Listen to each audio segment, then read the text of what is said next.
Hello everyone, क्या हाल चाल है। उम्मीद करता हूँ समस्त हो गए, बेहतरीन हो गए। तो आज अपन पढ़ने वाले आगे के टॉपिक। तो आगे टॉपिक में क्या है इस सेशन अपन जानेंगे। उम्मीद करता हूँ जो भी पिछले सेशन अपन ने पढ़े हैं सब कंसेप्ट क्लियर होगा। तो अपन बढ़ते हैं आज आगे।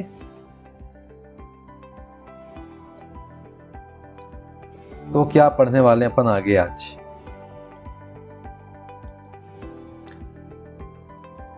तो आज का टॉपिक है रिविजिटिंग इरेशनल नंबर। अरे सर, फिर से इरेशनल नंबर आ गया। पहले पढ़े थे, फिर अपन उसकी डेफिनेशन देख लिए थे, फिर से आ गया। आगे टॉपिक देखते हैं क्या है। तो व्हाट आर इरेशनल नंबर। सबसे पहले बताओ रेशनल नंबर क्या होता है। What are rational numbers. Rational numbers क्या होता है। Number which can be express in the form of p upon q where p and q both are integers and q is not equals to 0।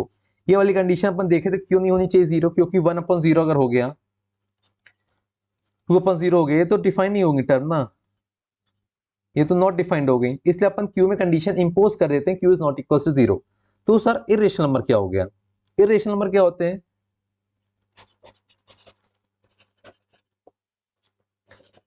ऐसे number जो p upon q form में which can not be expressed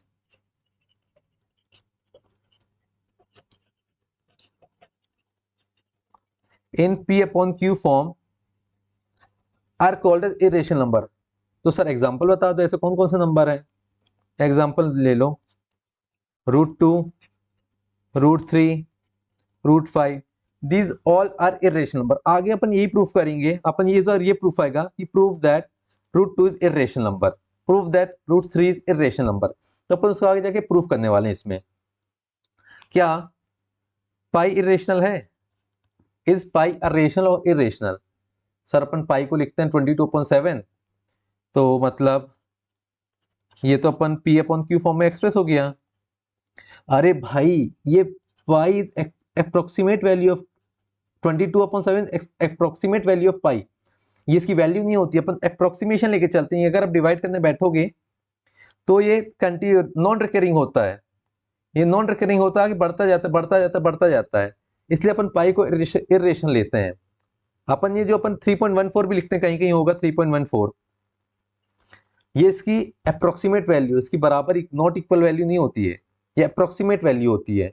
तो हमेशा याद रखना पाई होता है irrational number. अपन आगे बढ़ते हैं।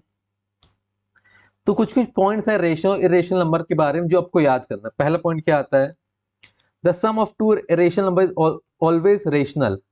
2/3 plus 5/3 equals to 7/3। The sum of two rational number is always rational. दूसरा, the product of two rational number is always rational. Product, अब कोई एग्जांपल बताओ sir. 2/3 into 5/3 equals to 10/9। Proof हो गई ये वाली बात भी। The sum of two irrational number is not always irrational. The sum of two irrational number, अब कोई दो irrational number low, √2 plus √3 number is not always irrational. अब √2 प्लस √3, इसका सम क्या होगा, रेशनल होगा कि इरेशनल। इसका सम होगा इरेशनल। पर आपने बोला कि sir the sum of two irrational number is not always irrational, कभी कभी होगा इरेशनल भी होगा। सर एग्जांपल दो। एग्जांपल क्या होगा, √2 प्लस 3 माइनस √2। नहीं, ये मत लो। √2 ले लो प्लस √3 प्लस माइनस √2, इसका सम क्या होगा 3। आ गया ना रेशनल नंबर। ये प्रॉपर्टी पॉइंट ये क्लियर हो गया कि the sum of two irrational number is not always irrational. इस पॉइंट में ये आ गई वैल्यू रेशनल। चमका। चौथा पॉइंट क्या है, the product of two irrational number is not always irrational. अगर √2 इंटू √3 ले लें तो क्या आएगा √6। सर ये तो इरेशनल नंबर आ गया, फिर आप कैसे बोल सकते हो कि नॉट ऑलवेज इरेशनल।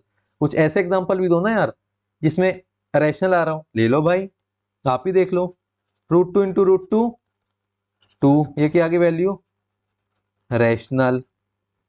2√2 इंटू 3√2 क्या आ गया 12 रेशनल। समझ में आ गया चारों पॉइंट, चारों के एग्जांपल क्लियर हो गए, हेंस प्रूफ हो गई वाली पॉइंट्स कि एग्जांपल के साथ कि the sum of two rational number is rational होता है, the product of rational numbers is always rational होता है, the sum of two irrational number हो भी सकता है रेशनल, नहीं भी हो सकता rational, the product of two irrational number हो भी सकते रेशनल, नहीं भी हो सकते रेशनल। ठीक है, आगे बढ़ते हैं। अब आगे अपना थ्योरम 1.2 जो है अपना इस वाले टॉपिक का सबसे इंपॉर्टेंट। क्या बोल रहा है ये, late p be a number if p divides a square then p divides a where a is a positive integer। भाई इंपॉर्टेंट थ्योरम है, आगे जो प्रूफ्स होने वाले अपन इसी थ्योरम से करेंगे। मतलब p भी प्राइम नंबर, चलो p हो गया अपना एक prime number, p divides a square, अगर p डिवाइड कर रहा है a स्क्वायर को, मतलब a क्या होगा कंपोजिट नंबर, a हो गया कंपोजिट नंबर, और p is a prime number. p अगर डिवाइड कर रहा है तो मतलब वो p हो गया prime factor of a, p हो गया अपना प्राइम फैक्टर। अगर a डिवाइड कर रहा है तो a को अपन क्या लिख सकते हैं p1 into p2 into p3 and so on. ये p इसी फैमिली का कोई नंबर होगा। ठीक है, अगर a स्क्वायर की बात आए तो इस a स्क्वायर क्या हो जाएगा p1 square into p2 square into p3 square and so on. मतलब अगर a p डिवाइड कर रहा है a को, a स्क्वायर को, तो ये p डिवाइड a को भी करेगा। ये थ्योरम ये कह रहा है, इसका प्रूफ कहीं नहीं पूछा जाएगा, बस थ्योरम क्या कह रहा है मैं आपको बता दिया। ठीक है, एक p एक प्राइम नंबर हो गया, a हो गया composite number, p is a prime factor of, क्योंकि p डिवाइड कर रहा है a को, तो a को अगर p डिवाइड कर रहा है a को तो p उसके फैक्टर्स हो गए a के, तो a स्क्वायर के फैक्टर्स हो गए p, a स्क्वायर के फैक्टर्स हो गए p स्क्वायर, तो p कहीं ना कहीं इसी फैमिली का हिस्सा है। ये P1 P2 P3 है ना, P इसी फैमिली का हिस्सा है।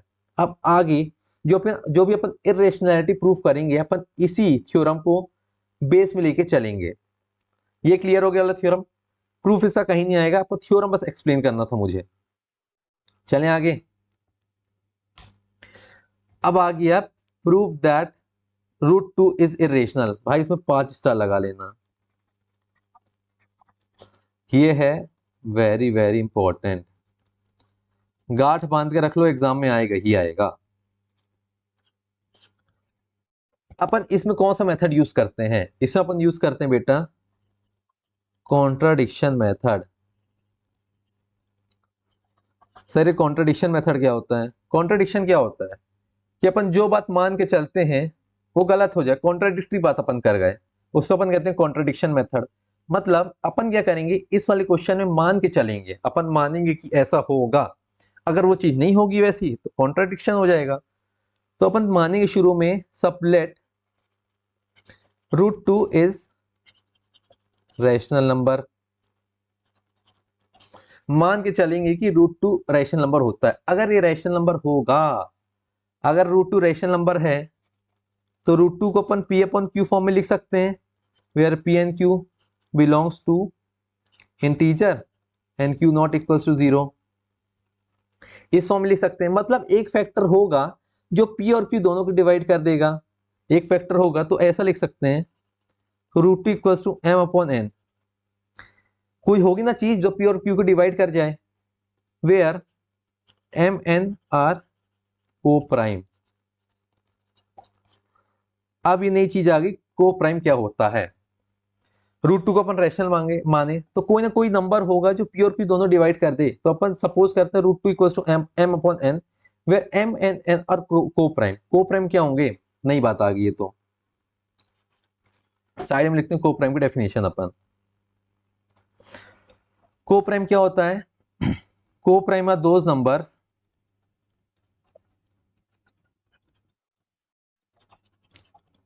whose common factor is 1। ठीक है,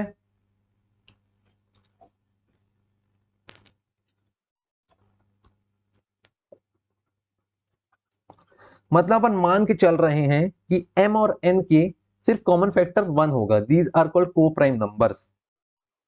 याद रहेगी सबको ये वाली बात।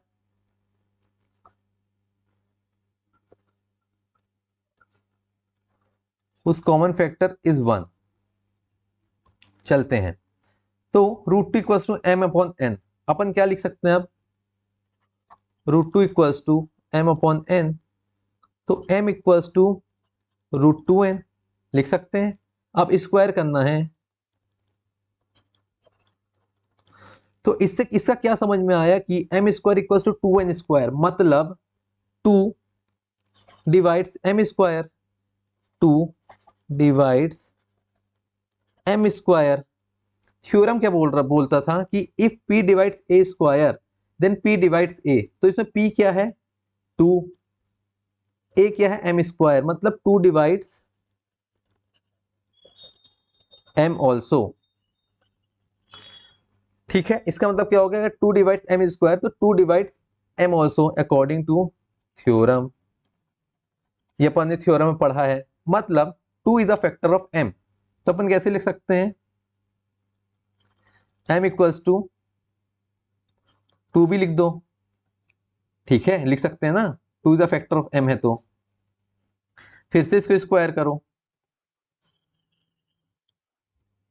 तो क्या हो जाएगा, M square equals to 4b square.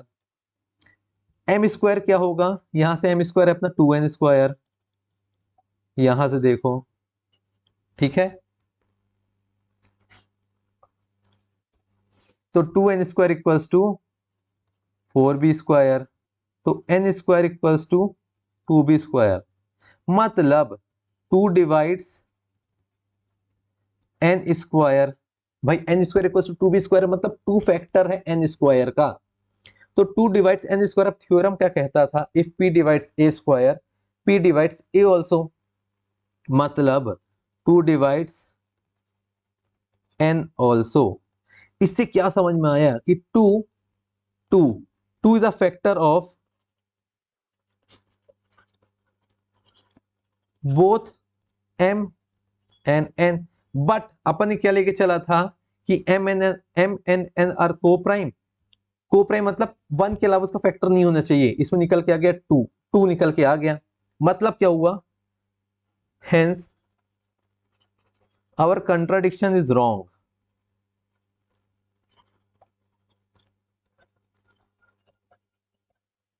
क्या हो गया, अपना कंट्राडिक्शन रॉन्ग हो गया कि m एंड n आर को prime.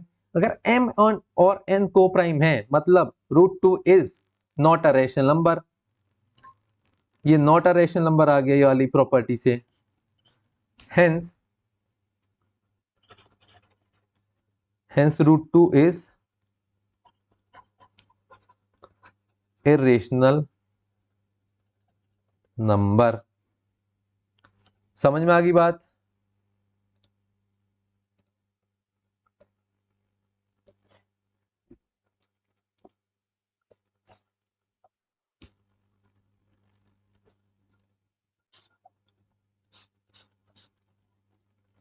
Hence root two is irrational number. समझ में आ गई बात। वो वाला अपन थ्योरम कैसे यूज करें कि अपन पहले मानेंगे root two is rational number, फिर रेशनल नंबर है तो उसको कोई ना कोई फैक्टर्स होंगे उसको डिवाइड करेंगे, तो अपन ले लेंगे m और n। m और n को क्या अपन को प्राइम मानेंगे, ये अपन ये वाले मेथड चले जाएंगे, तो अपन क्या निकल के आए कि 2 is a factor of both m and n, hence these are not coprime numbers. समझ में आ गई बात। चलते हैं दूसरे सवाल में। अब ऐसे ये भी prove that root three is irrational. अब रूट थ्री को इरेशनल दिखाना है, तो अपन सेम मेथड अप्लाई करेंगे। अपन रूट टू को पहले पी अपॉन क्यू माने थे कि दीज आर रेशनल नंबर, फिर उनका कोई फैक्टर होगा जो पी अपॉन क्यू को डिवाइड करेगा, वैसे ही चलते हैं। Suppose that root three is rational. अब रैशनल होगा मतलब ये पी अपॉन क्यू फॉर्म में लिखा जाएगा, पी अपॉन क्यू फॉर्म का कुछ ना कुछ फैक्टर होंगे जो इसको डिवाइड करेंगे, तो root three equals to M upon N, where m and n are coprime पता है अपन को, which both have only factor 1, the numbers which have only factor 1 are called co-prime। ये लिखे अपन, whose common factor is 1 only। अब जब वैसी same method, √3 equals to m upon n, m equals to √3n, मतलब m square equals to 3n का whole square, 3n square. इसका मतलब क्या हुआ, m square equals to 3n square, मतलब 3 is a factor of m square. 3 divides m square. But theorem क्या कहता है, अगर एक नंबर m स्क्वायर को डिवाइड कर रहा है, so 3 also divides m, 3 also divides m, मतलब m के एक और फैक्टर है, 3 भी एक फैक्टर है m का। ठीक है, तो अपन कैसे लिख सकते हैं इसको, m ऑल्सो डिवाइड्स n, मतलब m equals to 3b।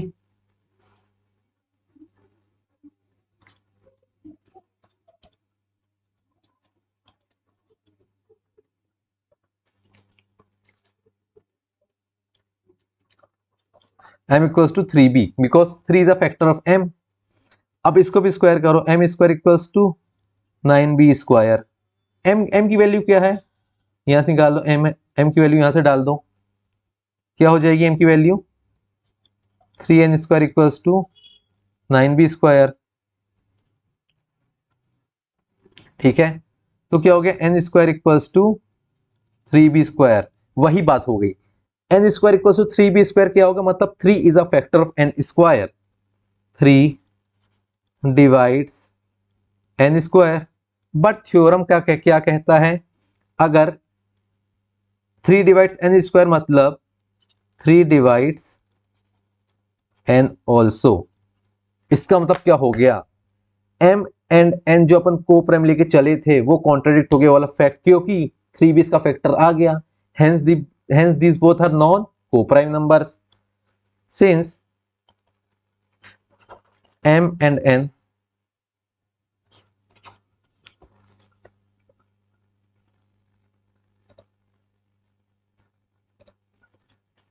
since m and are not co-prime numbers,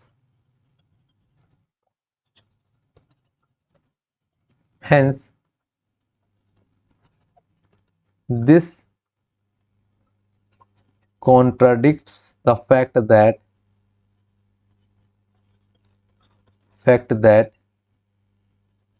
m and n are rational numbers. This contradicts the fact that √3 is rational number, hence √3 is irrational। नीचे लिख देना hence proved। समझ में आ गई बात, √2 भी देख लिया अपन, √3 भी देख लिया, ये दोनों सवाल बहुत इंपॉर्टेंट है, ये आएंगे, तो आपको नीचे लिख के आना पड़ेगा कि जो अपन एजम्पशन लिए थे वो गलत है, hence this both numbers are irrational number. क्योंकि अपन ने भाई जो अपन कॉन्ट्रडिक्शन, ये मेथड तो है, जो अपन एज्यूम करके चले वो अपन गलत साबित कर दिए। समझ में आ गई बात। अब आता है वाला सवाल, show that 5 minus √3 irrational number. ठीक है, इसको कैसे अटेम्प्ट करना है, अपन ये देख लिया कि √3 इरेशनल नंबर होता है, ये अपन प्रूफ कर लिए, अब अपन ये दिखाना है, तो अपन कैसे लिख सकते हैं अपन इसको, 5 minus √3 equals to a upon b, a upon b form में लिख सकते हैं, where a and b both are integers, और a and b are rational number. अब कैसे करोगे, 5 minus a upon b equals to √3, rearrange कर दो टर्म्स को, तो 5b minus a upon b equals to √3, मतलब 5b माइनस a क्या होगा, a अपॉन b दोनों रेशनल नंबर से, इंटीजर से, मतलब 5b minus a upon b क्या होगा, ये होगा रेशनल नंबर, ये होगा रेशनल नंबर, ये होगा रेशनल नंबर ना भाई।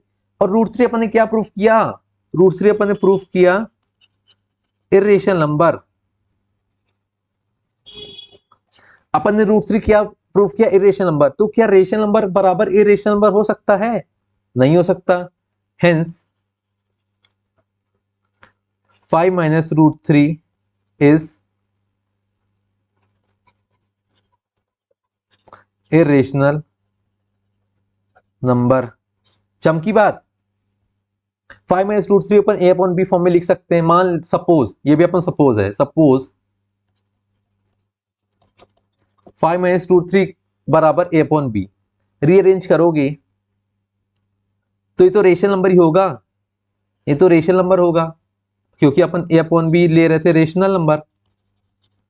Equals to A upon B where A and B are both are integers and Q not B not equals to 0, मतलब ए अपॉन बी क्या हो गया, रेशनल नंबर। रेशनल नंबर होगा तो ये वाला टर्म भी रेशनल नंबर आएगा। तो क्या rational number equals to irrational हो सकता है? इरेशनल क्यों? क्योंकि अपन रूट 3 को पहले प्रूफ कर चुके हैं कि रूट 3 इरेशनल नंबर। तो ये कॉन्ट्रडिक्शन फिर से हो जाएगा कि hence 5 minus root 3 irrational number. समझ में आ गई बात? एक थ्योरम आ गया।